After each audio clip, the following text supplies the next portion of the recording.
안녕하십니까? 10월 2일 금요일 인도네시아 헤드라인 시작합니다.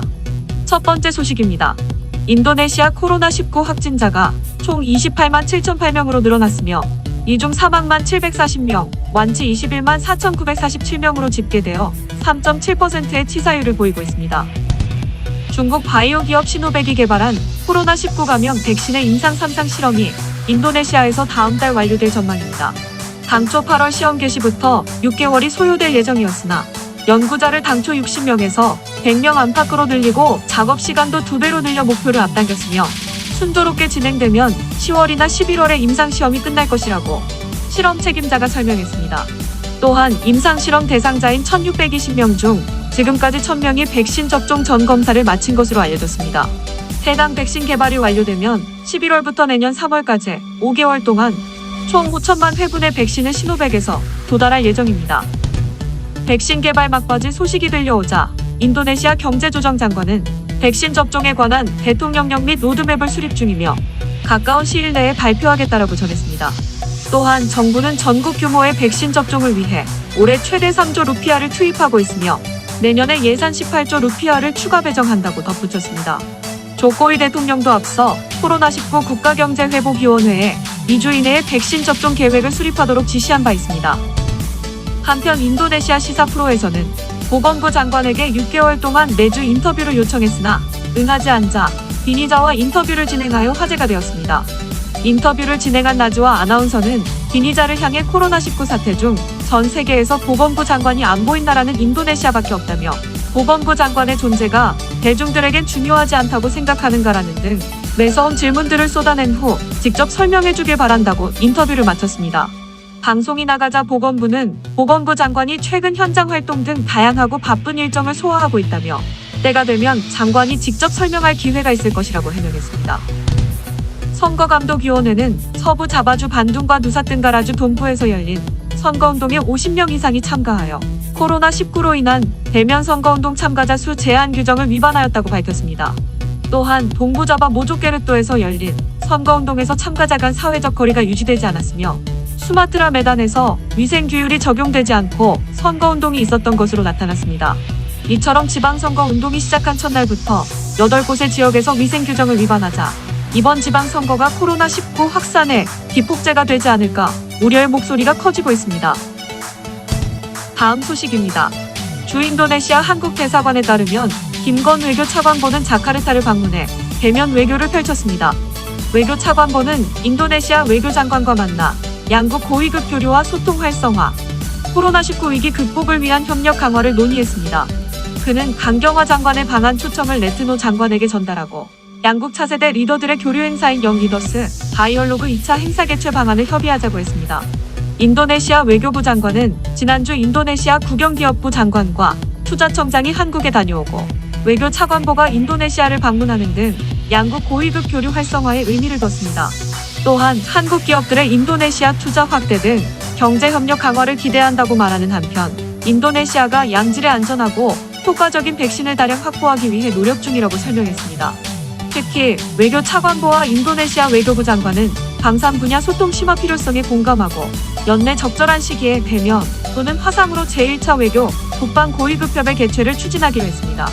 이후 외교 차관보는 제인도네시아 한인회장, 인도네시아 한인상공회의소 회장 등과 오찬을 함께하며 코로나 사태에 따른 경제활동 애로 사안과 교민 470여 명의 500억 원이 묶여있는 지와스라의 사건 등에 관해 청취했습니다.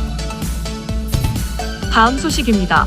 인도네시아 노동단체들은 정부의 일자리 창출에 관한 옴니버스 법안의 의회 통과를 막기 위해 10월 6일에서 8일까지 전국 총파업 투쟁에 나선다고 밝혔습니다.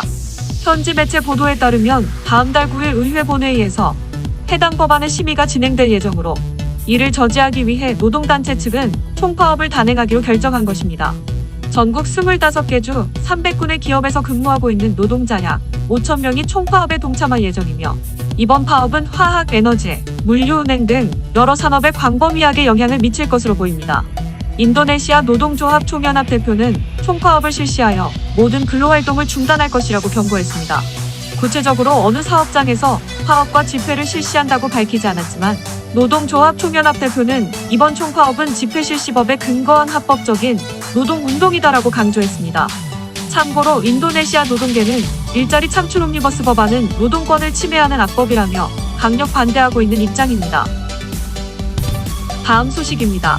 인도네시아 투자조정청 자료에 따르면 올 2분기 한국의 인도네시아 투자액은 5억 5,260만 달러로 1분기에 1억 3,340만 달러에 비해 340% 증가했습니다. 투자조정청장은 성명을 통해 인도네시아는 코로나19 대유행의 와중에도 여전히 투자자들의 관심을 유지할 수 있었다며 대통령의 강한 의지에 따라 우리가 권장하는 투자는 경제 변혁을 지원하고 부가가치를 창출하며 노동집약적 투자도 가능하다고 전했습니다. 더불어 인도네시아는 여전히 일자리와 투자 해결책이 필요하다고 강조했습니다. 또한 한국 투자자들을 인도네시아에 계속 투자하도록 노력할 것이라고 언급했습니다. 이를 위해 국영기업부 장관과 투자조정청장은 지난 9월 23일부터 24일까지 한국을 방문, 인도네시아에 있는 한국 기업을 위한 여러 투자 계획을 공동 논의한 바 있습니다. 국영기업부 장관은 인도네시아 정부는 계속해서 노력을 하고 있고 이번 한국 방문은 몇몇 한국 기업들의 관심에 대한 응답이었다며 이것은 인도네시아가 매력을 가지고 있다는 것을 의미하며 우리는 그것을 지원하고 있다고 설명했습니다. 참고로 한국 기업의 인도네시아 투자 대부분은 자바 지역에서 이루어졌고 깔리만탄, 수마트라, 파푸아, 말루쿠가 그 뒤를 잇고 있습니다. 다음 소식입니다. 현지 매체에 따르면 기아 자동차는 인도네시아에서 1.5리터 엔진을 탑재한 소형 SUV 소넷을 출시할 것으로 보도되었습니다. 소넷은 공격적이고 현대적인 디자인과 함께 운전의 즐거움, 기아 자동차의 최신 첨단 사양을 갖춘 소형 SUV입니다. 특히 가솔린 및 디젤 엔진과 총 5개의 변속기를 조합할 수 있으나 인도네시아에는 가솔린 모델만 출시할 것으로 알려졌습니다.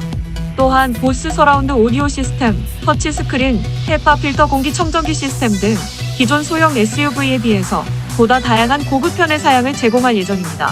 현지 관계자는 현재 인도네시아에서 주행 테스트를 모두 마쳤다며 출시는 미정이지만 내년 초 출시될 가능성이 높다고 전했습니다.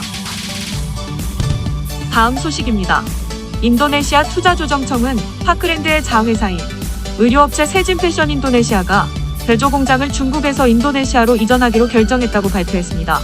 이 계획은 인도네시아 투자조정청장과 국영기업부 장관이 한국을 방문한 후 확인되었습니다. 투자조정청장은 세진이 노동집약적인 산업으로 4,000개의 새로운 일자리가 창출할 수 있으며 세진의 제품은 100% 수출할 것으로 보여 외화도 벌어들일 것으로 기대한다고 전했습니다. 세진은 중국 다렌시에서 인도네시아 중부자바의 파티 지역으로 공장을 이전할 계획이며 총 투자 규모는 3,500만 달러로 추정됩니다.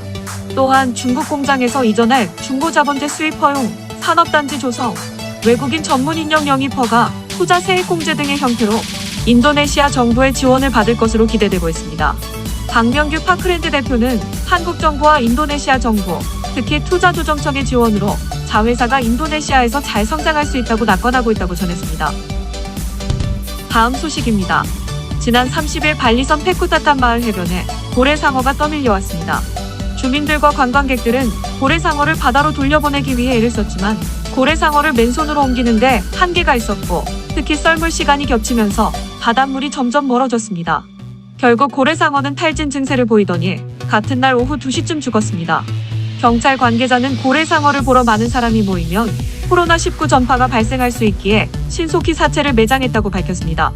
주민들은 최근 1년 동안 해당 마을 해변에 고래상어가 떠밀려오는 사건이 3차례나 발생했다고 전했습니다. 참고로 고래상어는 포유류인 고래와 달리 아가미로 호흡하는 어류이며 보통 몸 길이가 12m 안팎, 최대 20m까지 자라고 무게는 최대 20톤에 달하기도 합니다. 이번에 죽은 개체는 길이 6m, 무게 1.5톤으로 추정되어 완전한 성체는 아니었습니다. 고래상어는 세계자연보전연맹이 지정한 멸종위기종으로 따뜻한 바다에 서식합니다. 시청해주셔서 감사합니다. 다음 시간에 뵙겠습니다.